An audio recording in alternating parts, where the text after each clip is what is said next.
थंडीचा महिना आणि गरमागरम पाया. लहानपणापासून ऐकत आलोय, थंडी वाढली की पाया खाल्लंच पाहिजे. चवीसाठी नाही बरं का. सांधेदुखी, गुडघेदुखी दूर करण्यासाठी एकदम रामबाण उपाय.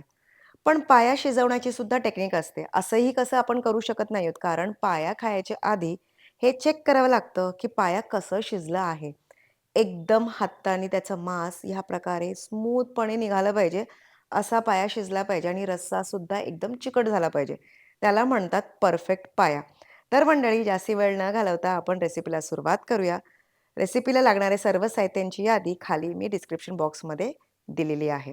4 पाय घ्यायचे आहेत बकरीचे, जे छान करून साफ केलेले आहेत, भाजून घेतलेले आहेत, केसं वगैरे काढून घेतलेली आहेत.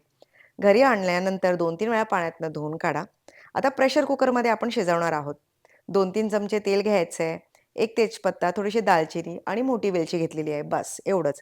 2 कांदे उभे चिरून घ्यायचे आहेत आणि छानपैकी तळून घ्यायचे आहेत. एकदम असं मऊ नाही बरं का. थोडासा रंग बदलला पाहिजे इतपत. 10 ते 12 लसणाच्या पाकळ्या ठेचून घालायच्या आहेत आणि पाव इंच आलंसुद्धा ठेचून घालायचं आहे.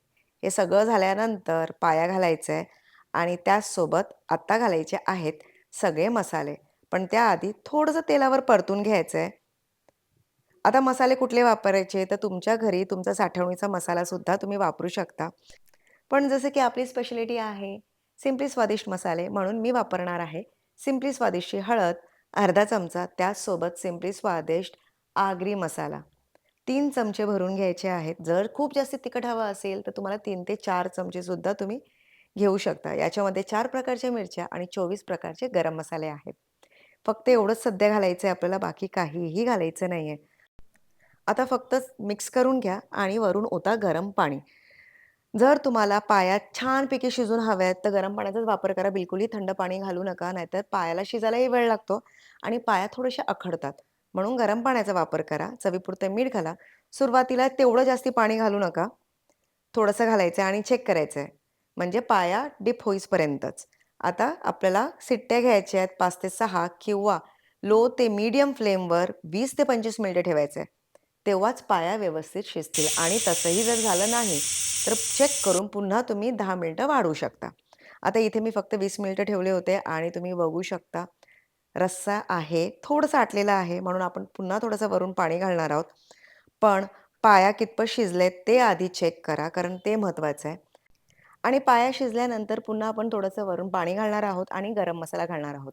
जर पाया शिजलं नसेल, तर पुन्हा थोडा वेळ ठेवा, म्हणजे 10-15 मिनिटं ठेवा आणि शिट्टी घ्या. तर आता याच्यामध्ये आपण घालणार आहोत सिम्पली स्वादिष्ट गरम मसाला 1 चमचाभर. कारण नॉन-व्हेजचा पदार्थ आहे, तर चव आणखीन जास्ती वाढवण्यासाठी आपण घालतोय. त्याचसोबत सुकं खोबरं घालायचं आहे 3 चमचे. आता इथे पुन्हा तुम्हाला सांगते, जर असं खूप जास्ती घट्ट हवं आहे, तर जास्ती खोबरं घालू शकता किंवा हा जे 3 चमचेचं प्रमाण आहे, छोटा चमचा, परफेक्ट आहे. आता हे सगळं मिक्स करा आणि पुन्हा आपल्याला सिटी घ्यायची आहे. साधारण 1 किंवा 2 किंवा तुम्ही 5 मिनिटं ठेवू शकता, कारण पाया आपला शिजलेला आहे आणि याच प्रकारे तयार होत आहेत मस्त आपले पाया. आता वरून फक्त घालायची आहे आपल्याला बारीक चिरलेली कोथिंबीर आणि गरमागरम मटण पाया तुम्ही भाकरीसोबत किंवा भातासोबत सर्व्ह करू शकता. बेस्ट म्हणजे इंद्रायणी भात. चव अप्रतिम लागते. तर मंडळी लवकरात लवकर बनवा, आस्वाद घ्या आणि मला कमेंट करून कळवा, की तुम्हाला आजची ही रेसिपी कशी वाटली.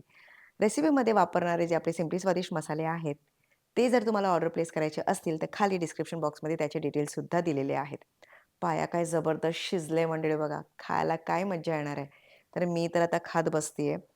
तुम्ही आजचा हा व्हिडिओ संपूर्ण पाहिल्याबद्दल खूप खूप धन्यवाद आणि भेटूया आता आपण पुढच्या व्हिडिओमध्ये. Till then bye bye.